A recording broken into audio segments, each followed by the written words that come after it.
Hello everyone, welcome to this demo. We previously saw a demo about the general working of the Cardano blockchain, the UTxO aspect, with a metaphor with some 3D animations. So in this demo, we'll see how to handle the UTxOs and to make transactions with a UI that I developed that is called the UTxO manager. This is all developed in Python, is running locally with a Cardano node running also in the same machine, and it's a web 1.3 experiment. So meaning that it's web 3 but without the web part, not web 2, not browser. We're doing everything with a desktop application because why not, right?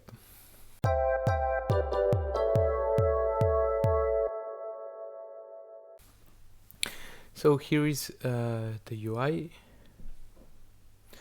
We have 3 different tabs in here: config, users, and policies. So in config we can select testnet or mainnet. So the testnet is not set up, so we will use mainnet. And then we have 2 parameters, mainnet socket and the Cardano CLI location in my machine. This can be changed, and it is worth noticing that in the machine we have running a Cardano node with, we can run Cardano CLI to see the state, so you can follow the tutorials to see how to run a node. Updated, so we will work on mainnet to make things simpler for me. So we have configs. The next tab we have is users. In users we have these buttons: load users, expand all, collapse all, update, create user, and create transaction. Let's start by loading. We have 1 user here, so we can expand it. So in here we have the list of UTxO. We need to load them. When we hit load, we have here the UTxO. We see that I have only one UTxO with 21.69336, and this is the address. Okay, so yeah, to show the button we have expand and collapse. Let's create another user for the example. User underscore 2. Okay, we have here the user 2, load UTxOs. As it's a new user, we have no UTxOs.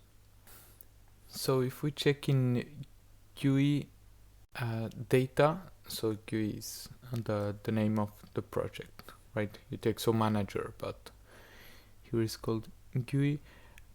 In data we have users, and we can see in mainnet we have generated an address, S key, that is the private key, and V key, that is the verification key. This one is public, this one is secret.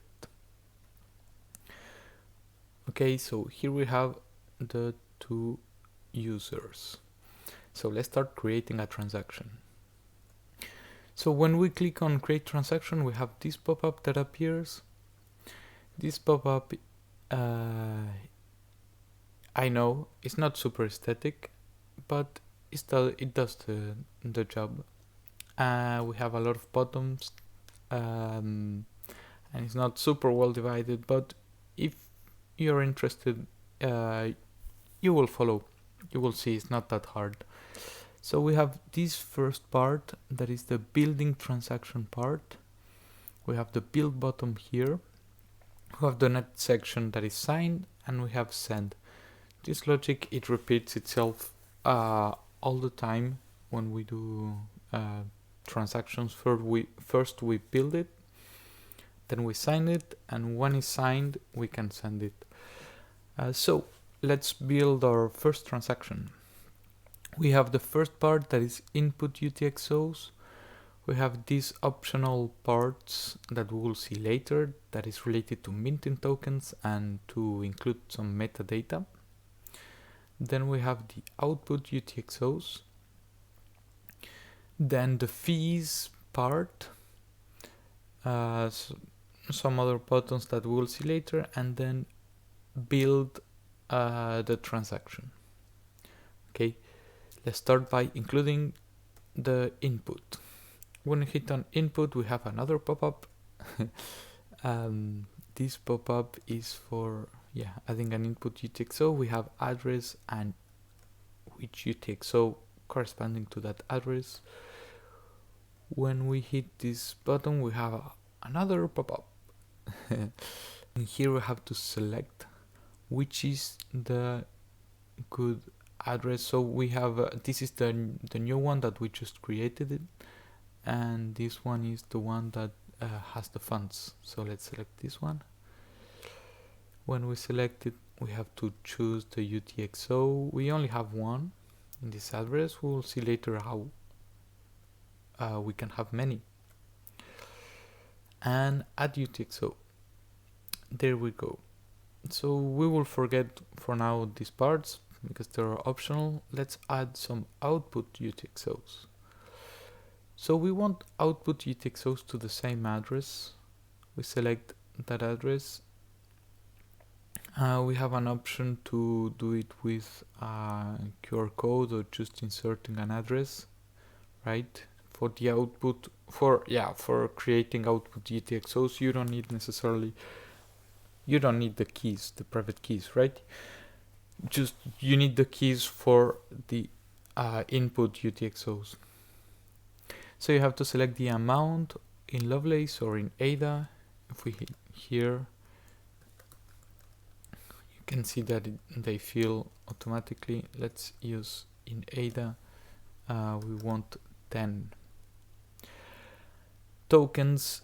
We will see later with tokens how it works.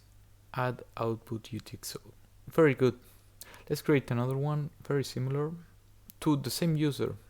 So we are sending a transaction from ourselves to ourselves, but creating two different UTxOs, right?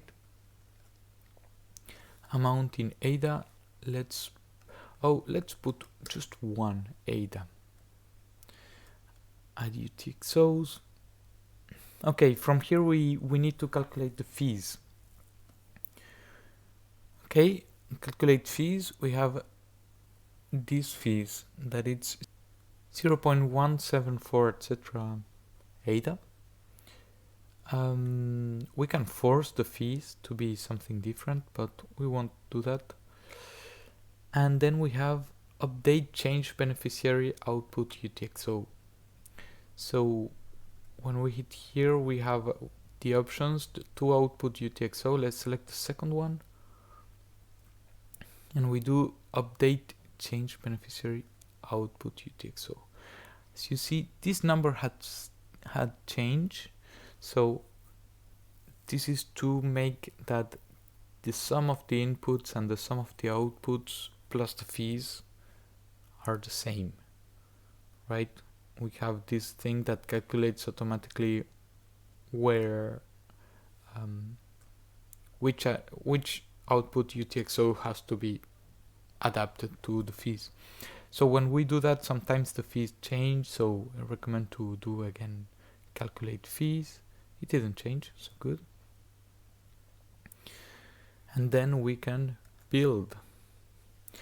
So we created this file with a hash, so it's good. So we can sign it. So it's signed with what? With the private key of this address. And we can send transaction. Okay, we finished. We can close. When we close, here we have the old UTxO. but when we hit load UTxOs again, we see that we created two different UTxOs. So that's very good. We can do let's create another transactions to send funds to the user number 2.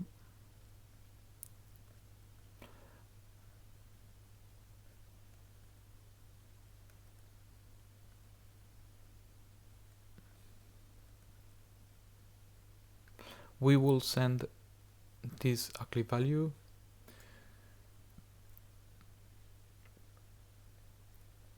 and this time we will have only one output.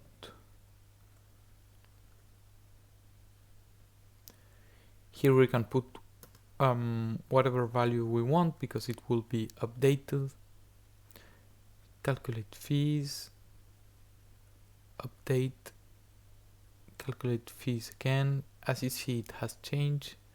Update again, calculate, update. Okay, good. Build, signed, and send. Close. Okay, now if we hit load UTxOs, okay, the UTxO has been consumed in here. So let's see in this user, if we hit load UTxOs in here, we have the funds as we wanted. Okay, now let's play a little bit with the native tokens. Okay, for creating native tokens, we need a policy. Okay, we won't see the details of the policies.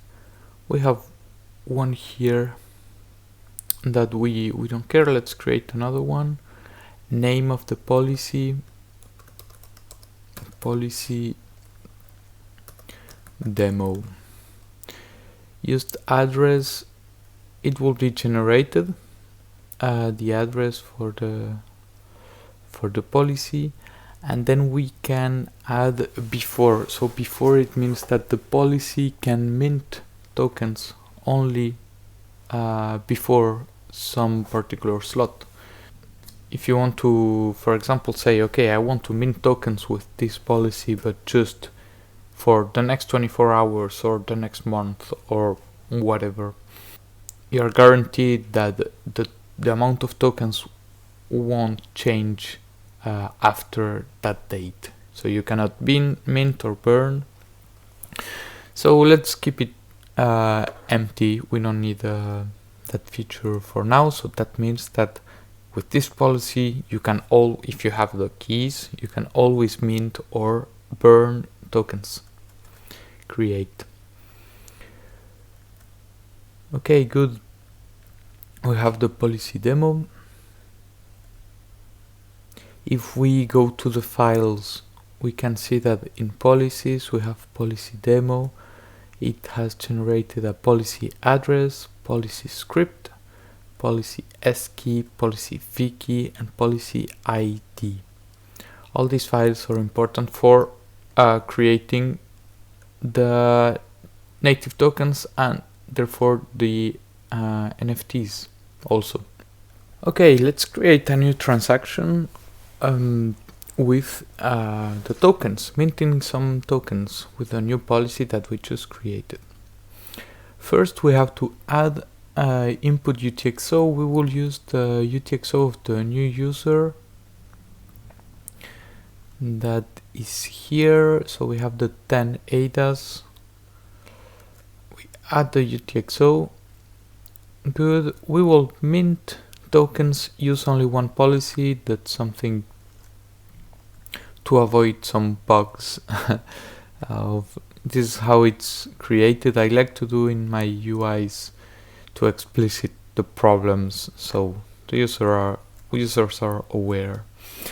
Let's make some tokens called magic tokens, and we will mint 50. And let's create other tokens named energy tokens, and we will create 5. Forget about this, generate metadata JSON. Oh, add tokens. There we go.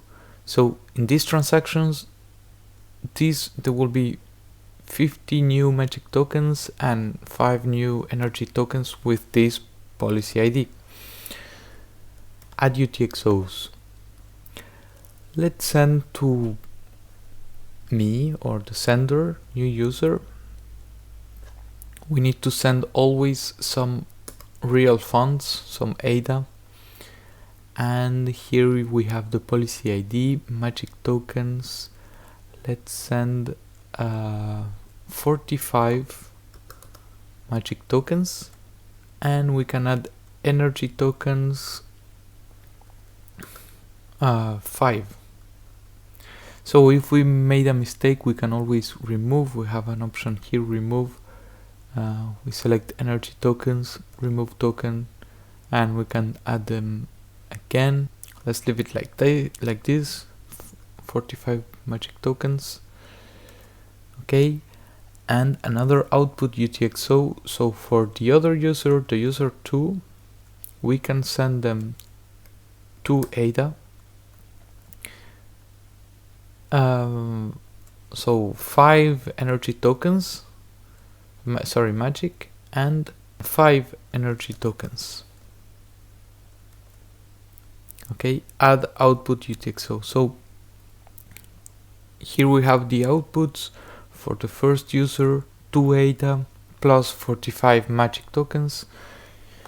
The other user, user 2, this is the address, 2 ADA plus 5 magic tokens plus 5 energy tokens.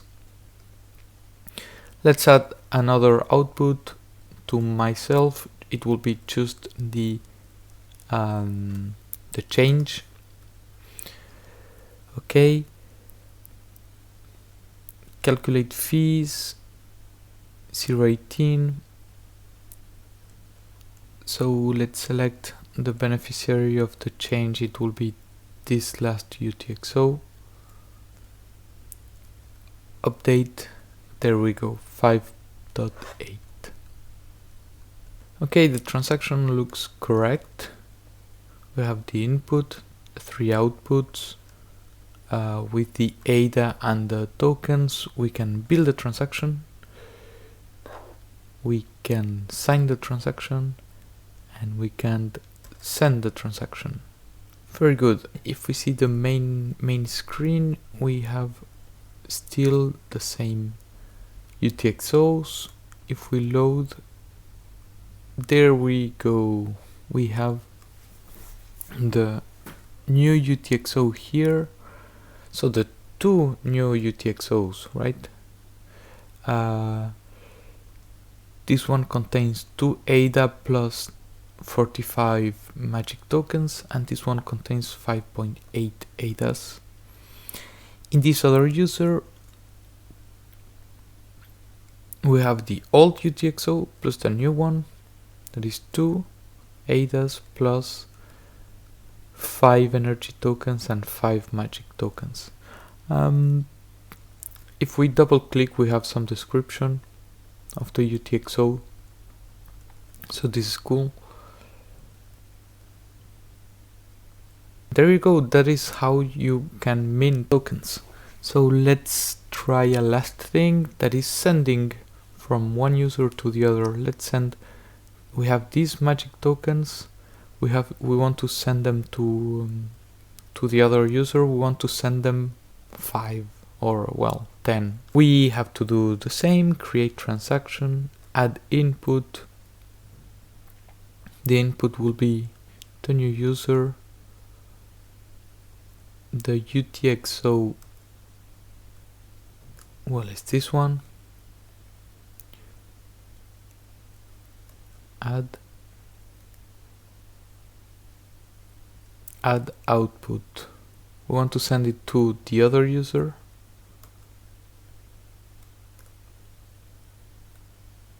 Sorry, user 2.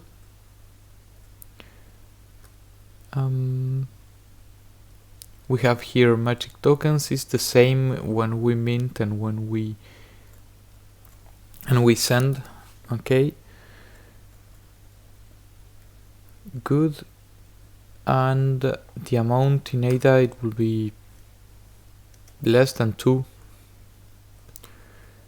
Let's put 2. And calculate fee, update the change. We see that it's a bit less than 2 now because we have the fees. Okay, we build, signed, and send. We close the window, and when we update in here, so there we go. When we update, the UTxO was consumed. We didn't receive anything in this user, and this other user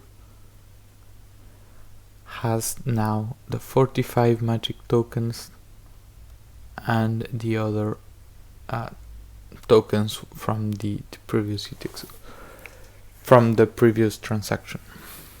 Okay, one last thing that we can do is to mint an NFT. Alright, how do we do that? So it will be the same as before to mint the tokens, but we have to first mint only one token, that it will be the NFT, and we have to add some metadata to that NFT. So first you have to fill the metadata file. So it's structured like this, is a JSON file. You have to add the 721 tag, then in here the policy ID, here the token name, and then the information that you want to have. So here we have a name, my magic NFT, we have the SHA-256, type image. I'm not sure, maybe we have to put a bit more, image PNG maybe. You can research on that online. Then image, you have the IPFS address. So the image that we are uploading is this one, this PNG. And when we upload it to IPFS Desktop, we see that this is the IPFS address. So there we go, we have it in here, and then location the same. So this is the metadata that we will add to the token that we will call magic NFT, and we will mint it with this policy, with the policy corresponding to this policy ID. Okay, let's do that. Create transaction, add input,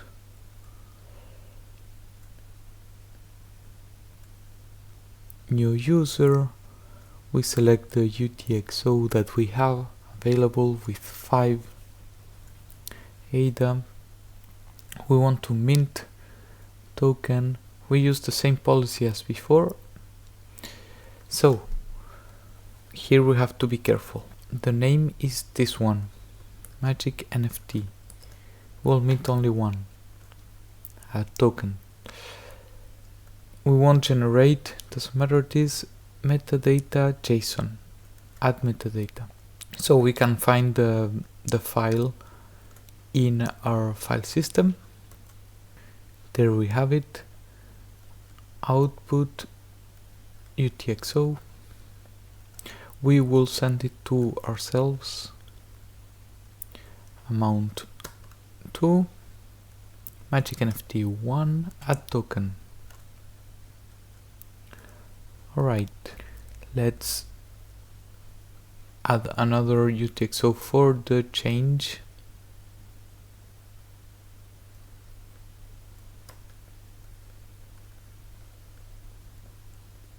We select the beneficiary, calculate fee, update change, calculate fee, update. There we go. Build, signed, and send. And there we go. We have the magic token in here.